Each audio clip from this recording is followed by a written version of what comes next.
It's a war for the featherweight throne.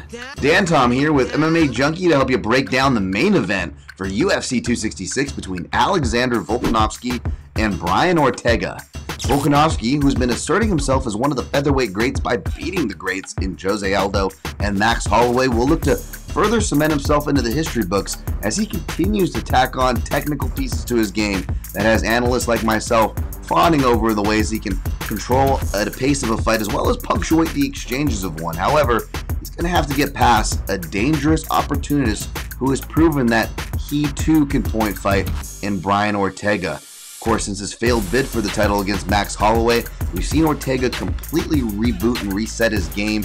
He came out against Chan Sung Jung, the Korean zombie, completely revamped with a southpaw stance, fighting on the outside, countering when he needed to, and really just fighting smart.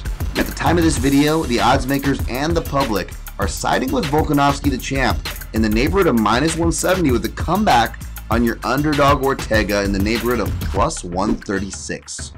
Now, the spread doesn't surprise me. I think it's very respectful to Ortega, as it should be. He's always a dangerous fighter who is in every fight. He's proven that he can Babe Ruth-like lose rounds and kind of come back for the comeback there.